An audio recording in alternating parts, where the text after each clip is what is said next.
అందరికీ నమస్కారం. నేను మీ Radha Sharma. Welcome to my channel Rajapudi blogs.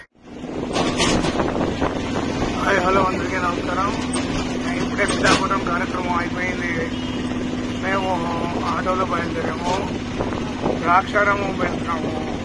ఇక్కడ నుంచి ద్రాక్షారామం విశ్వేశ్వర స్వామి దర్శనం చేసుకోవడానికి బయలుదేరాము. అక్కడ ఇప్పుడే బయలుదేరాము. 10 నిమిషాలండి. పిఠాపురం నుంచి బయలుదేరాం. ద్రాక్షారామం వచ్చేసి 50 కిలోమీటర్ల దూరం ఉంది. దగ్గర ఒక గంట పడుతుంది మేము అక్కడ గుడిని చేరుకోవడానికి. ఈ మధ్యలో మీకు అక్కడ ఉన్న వింతలు విశేషాలన్నీ కూడా మీకు చూపిస్తానండి. నాకు వీలైనంత వరకు చూపిస్తాను, చూడండి.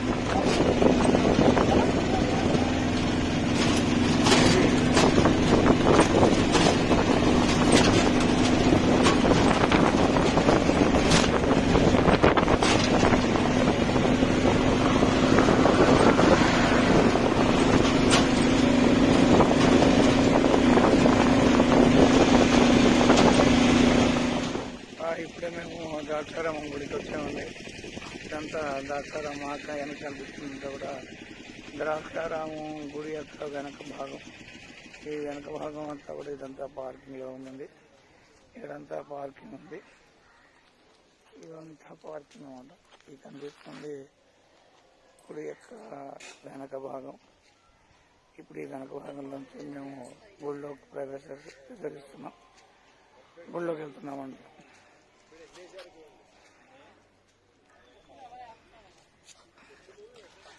ఈ విధంగా చూసుకుంటే ఇదంతా కూడా దేవాలయం యొక్క పార్కింగ్ ఏరియా. ఇక్కడ టాయిలెట్స్ కూడా వెళ్ళడానికి ఆస్కారం ఉంది. జెంట్స్కి లేడీస్కి కూడా విడిగా టాయిలెట్స్ ఉన్నాయి. అలాగే చూసుకుంటే ఈ లోపల నుంచి కూడా భక్తులు బయటకు వస్తున్నారు. ఈ విధంగా ఇక్కడ కూడా ఒక బ్యాక్ సైడ్ కూడా రాజగోపురం ఉంది. ఇదంతా కూడా ద్రాక్షారామం యొక్క వెనక భాగంలో ఉంది. ఆవరణ చాలా ఉందండి. చాలా పెద్ద ఆవరణ. ఆ గోడలు ఒక్కొక్కటి చూస్తుంటే కనీసం 40-50 అడుగుల ఎత్తు గోడలా ఉంది. ఇక్కడంతా ఏదో ఇంతకుముందు ఏదో ప్రాకారం ఏదో ప్రసాదం ఏదో ఉండుంటుంది. అది పడిపోయింది, ధ్వంసం అయిపోయింది. దానికి సంబంధించిన కేవలం రాళ్ళు మాత్రమే మిగిలినాయి. ఇప్పుడు ఇదంతా చూసుకుంటే ఇక్కడ పార్కింగ్ ఏరియా చాలా పెద్దగా ఉంది. ఇవి టాయిలెట్స్. ఇక్కడ బ్రాహ్మణ నిత్యానంద సత్రం కూడా ఉంది. ఈసారి వచ్చినప్పుడు వెళ్ళాలి. ప్రస్తుతానికి అయితే ఈ ప్రెమిస్ అంతా కూడా చాలా బాగుంది. ఇక్కడ ఉండడానికి కూడా డార్మెటరీస్, విశ్రాంతి భవనాలు చాలా ఉన్నాయండి. ఒకవేళ ఎవరైనా ఇక్కడ స్టే చేయాలి అనుకున్న వాళ్ళు మాత్రం తప్పకుండా స్టే చేయొచ్చు. లాడ్జింగ్కి బోర్జింగ్కి ఎటువంటి ఇబ్బంది ఉండదు. శుభ్రంగా అన్ని దొరుకుతాయి. చెప్పులు ఇప్పేసి మేము లోపల పోతున్నామండి. ఈ విధంగా ఈ గోపురం టాయిలెట్స్ అవి ఈ గోపురంలోంచి ఈ బ్యాక్ సైడ్ ఎంట్రన్స్ లోంచి మేము కూడా గుడిలోకి ప్రవేశిస్తున్నాము. మాకు చాలా పాతదండి బాబు. ఈ రాళ్ళు ఎంత నల్లగా ఉన్నాయో, ఎన్ని వందల వేల ఏళ్ళ నాటికతో కానీ ఒక్కొక్క కనీసం ఒక 500-600 కేజీలు బరువు ఉండేటట్టుంది. అంత బరువు ఉంది. చాలా బాగుంది. ఇదంతా కూడా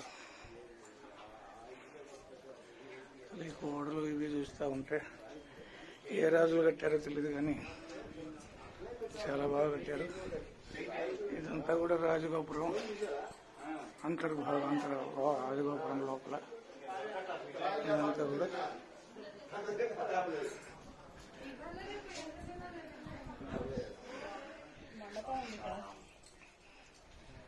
చూసుకుంటే ఇదంతా కూడా చాలా బాగా ఇదంతా వనంలాగా తోట బాగా మెయింటైన్ చేస్తున్నారు. ఇక్కడ కూడా లోపల అంతరాలయాలు చాలా ఉన్నాయి. ఇక్కడ ఏదో మండపం లాంటిది ఉంది. చాలా స్తంభాలు ఉన్నాయి. రైకాల మండపం టైప్లో ఉన్నాయి. చాలా మంది భక్తులు ఇక్కడ విశ్రాంతి తీసుకుంటున్నారు. ఈ విధంగా మేము బయటికి వెళ్ళే మార్గంలో మేము లోపలికి వస్తూ ఉన్నాం. వీళ్ళందరూ బయటికి వెళ్ళే మార్గం ఇది. మేము రివర్స్లో లోపలికి వస్తున్నాం. ఇదంతా కూడా చూడటానికి వెయ్యికాల మండపం లాగా ఉంది. చాలా బాగా ఉంది.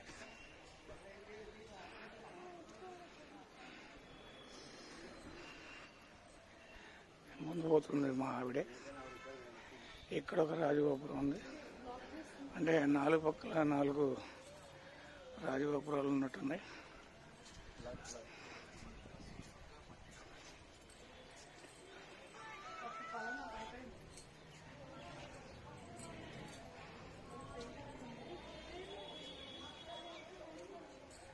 ఇది ఏ మండపం కానీ చాలా బాగుంది. 1 2 3 4 5 6 7 వరుసగా 14 15 స్తంభాలు ఉన్నాయి, రాతి స్తంభాలు. ఇది గుడి యొక్క వెనక భాగం. అసలు ఎంత ఎత్తుందో చూడండి. ఇంతకుముందు ఇది కందకంలాగా ఉంది. ఇంతకుముందు ఇక్కడ గుడి చుట్టూ నీళ్లు ఉండేవేమో. ప్రస్తుతానికి అయితే నీళ్ళన్నీ ఎండిపోయినాయి. ప్రాంగణం మాత్రం చాలా పెద్దగా ఉంది. చుట్టూ తోటలాగా మెయింటైన్ చేస్తూ ఉన్నారు.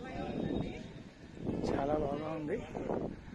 అసలు ఆ చెట్లు చూసినా, ఈ వాతావరణం చూసినా చల్లటి గాలి వస్తూ ఉంది. ఎంత హాయిగా ఉందంటే ఇది బహుశా మెయిన్ ఎంట్రన్స్ అయి ఉంటుంది. మేము వెనక నుంచి వచ్చాం కాబట్టి మాకంత ఐడియా లేదు. ఇది మెయిన్ ఎంట్రన్స్. భక్తులందరూ కూడా ఈ పక్క నుంచే లోపలికి వస్తున్నారు. బాగుంది. ఇదంతా స్తంభం కనపడుతుంది. ఇది గుడి యొక్క ప్రధాన ద్వారం అయి ఉంటుంది. ఇక్కడ కొంతమంది బ్రాహ్మణులు కూడా లోపలికి వెళ్తూ ఉన్నారు. ఇక్కడ చూడటానికి గుడి ప్రాంగణం చాలా బాగా ఉంది. చాలా పెద్దగా కూడా ఉంది. గుడి లోపల తీయకూడదు కాబట్టి ఇక్కడ ఆపుతున్నాను. మళ్ళీ బయటకు వచ్చిన తర్వాత తీస్తాను. అయ్యా ఇప్పుడే దర్శనం అంతా కూడా కంప్లీట్ అయిపోయింది. ఈ విధంగా ఈ మార్గంలోంచి బయటకు రావడం జరిగింది. ఇక్కడ పెద్ద సైజులో నంది ఉంది. ఈ నంది ఎత్తుందంటే మామూలుగా ఒంగోలు గిత్తలు ఉంటాయి కదండి, ఆ ఒంగోలు గిత్తలకి 3 రెట్లు అంటే 3 రెట్లు పరిమాణంలో ఉంది. జై బసవన్న, జై జై బసవన్న. ఇక్కడ ఒక వట వృక్షం ఉంది, రావి వృక్షం ఉంది. ఇది స్వామివారి ధ్వజస్తంభం. ధ్వజస్తంభం ఇది స్వామివారి ధ్వజస్తంభం. అలాగే ఇదంతా కూడా గుడికి పక్క సైడు అంతరాలయాలు ఉన్నాయి. ఈ అంతరాలయాలన్నిటి కూడా ఒక ప్రదక్షిణ చేసినట్టుగా తిరగడానికి శుభ్రంగా మార్గం లాంటిది కట్టారు. సిమెంట్తో చప్టా లాంటిది కట్టారు. అలాగే ఇక్కడ చూస్తే ఈ రావి వృక్షం కింద చాలా నాగప్రతిష్టలు చేసినట్టున్నారు. అన్ని నాగశిలలు ఉన్నాయి.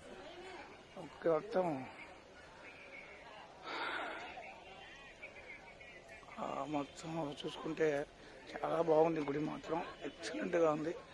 ఆవరణ చాలా పెద్దగా ఉంది. ఇదంతా కూడా బ్యాక్ సైడ్ నుంచి గుడి ఒక సైడు, అంటే వెనక సైడ్ కాదు, పక్క భాగము. ఈ విధంగా పక్క భాగం అంతా కూడా చాలా బాగుంది. ఇది యాగశాల. ఇదంతా కూడా యాగశాల.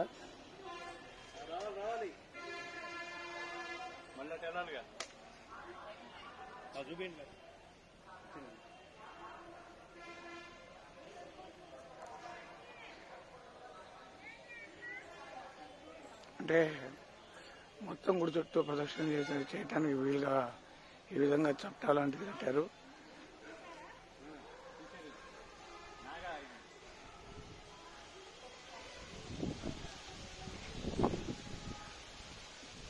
ఇక్కడేదో ఈ క్షేత్రానికి సంబంధించిన స్థల పురాణం ఉంది. అదేంటో చూద్దాం.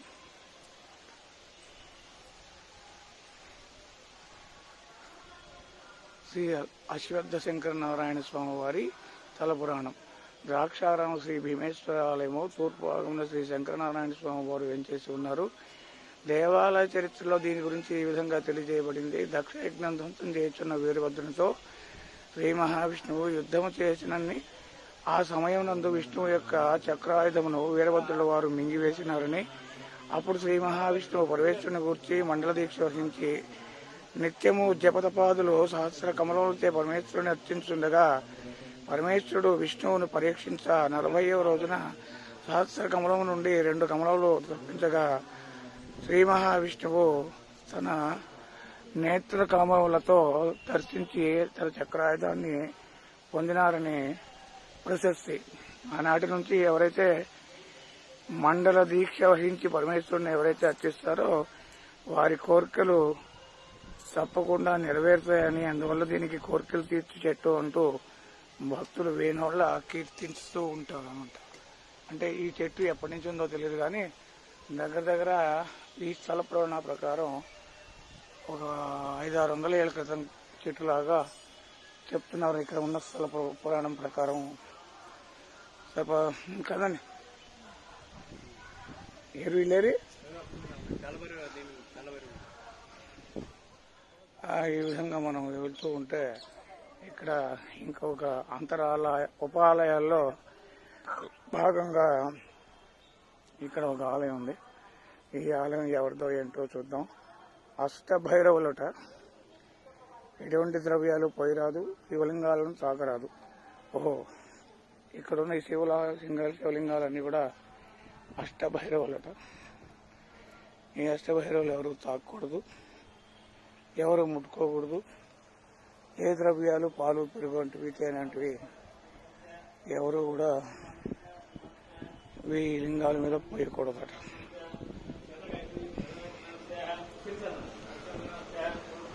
అటలేండి.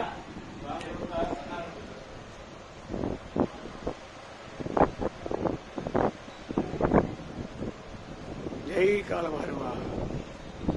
కాలభైరవ స్వామి దర్శనం చేసుకోండి.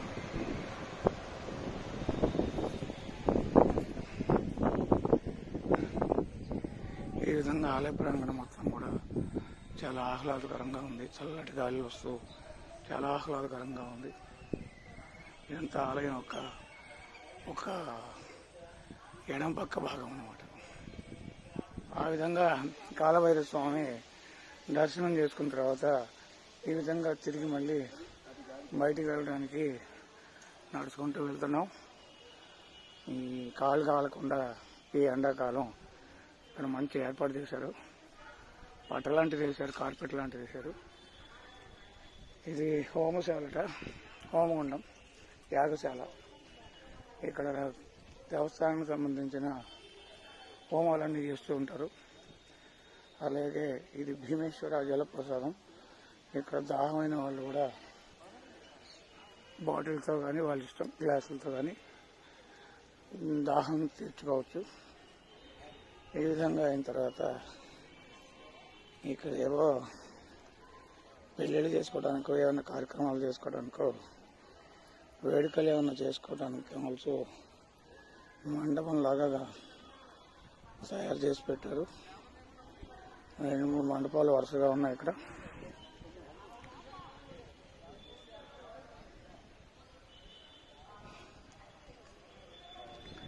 ఈ విధంగా బయటకు వచ్చేస్తున్నాం. ఇది స్వామివారి గుడి యొక్క ఇది కూడా చాలా పురాతనమైన రావి చెట్టు. ఈ చెట్టు నిండా దడి పోశారు. దడి అంటే ఈ దారపోగులన్నీ కూడా ఇలా రావి చెట్టు చుట్టూ కడితే వారి యొక్క మనసు సంకల్పం, కోరిక ఏదైతే ఉందో ఆ కోరిక తీరుతుందని నమ్మకం. ఈ విధంగా కూడా గుడి యొక్క ప్రాంగణం. ఇది గుడి యొక్క ప్రధాన ద్వారం. యాక్చువల్గా ఈ ద్వారం గురించి లోపల రావాలి, కానీ మేము పార్కింగ్ పెట్టి వెనక ద్వారం నుంచి బయటికి రావడం జరిగింది. ఇక్కడ ప్రశాంతంగా, చాలా ప్రశాంతంగా ఉంది. ఈ విధంగా గుడిలోంచి బయటికి వెళ్ళాలి. ప్రధాన ద్వారం ఇది. ప్రధాన గోపురం, మెయిన్ గోపురం. దీని నుంచి అసలు ఫస్ట్ లోపలికి రావాల్సింది. కానీ మా ఆటో అతను ఇక్కడ పార్కింగ్ దొరకదని చెప్పి లోపల వెనక సైడ్ తీసుకెళ్ళాడు. వెనక సైడ్ నుంచి లోపలికి వచ్చి మెయిన్ ఎంట్రన్స్ నుంచి బయటకు వస్తున్నాం. ఈ విధంగా బయటకు వచ్చిన తర్వాత ఇదంతా కూడా రకరకాలైన షాపులు ఉన్నాయి, బుక్ స్టాల్స్ ఉన్నాయి. ఈ ఉచిత సత్రం భోజనశాల కావాలి. పైండా వారి అన్న సత్రం.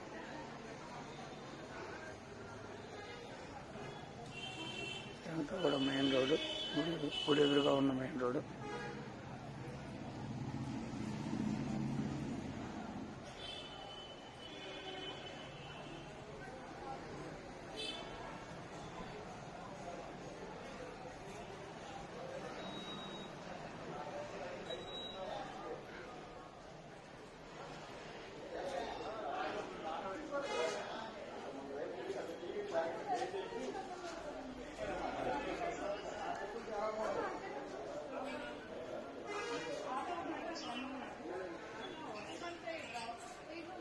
ఈ విధంగా స్వామివారి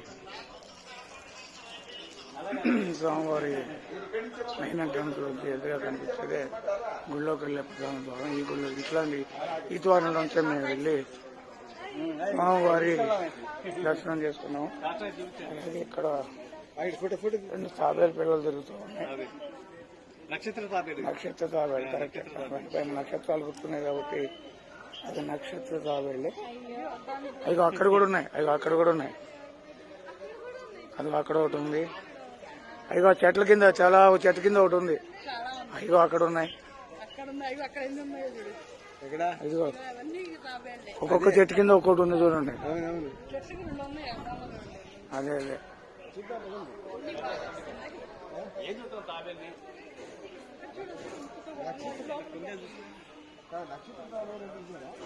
పైన నక్షత్రం. ఇది వరంగల్ వీకాల మండపం ఎలా ఉందో దానికి సంబంధించిన నమూనా లాగా ఉంది చూడటానికి. అసలు పైన ఏ విధంగా రాయి పేర్చి కట్టారు చూడండి. ఎప్పటి నిర్మాణమో ఏమిటో కానీ అసలు మెంటలెక్కిపోయేలాగా ఈ నిర్మాణాలు చూస్తూ ఉంటే ఆ కాలంలో ఈ విధమైన ఇంజనీరింగ్ టెక్నాలజీ అక్కడ ఎట్లా కట్టారో మనకు అర్థం కాని విషయం. చాలా బాగుంది. ఇక్కడ స్వామివారికి సంబంధించిన ఏదైనా కళ్యాణాలు అవన్నీ చేయడానికి మండపంలాగా ఒకటి కట్టారు. ఇవన్నీ కూడా ఈ మండపం చుట్టూ తోటలోని చెట్లు, పూలు ఈ విధంగా ఉన్నాయి. చాలా బాగుంది, చాలా బాగుంది.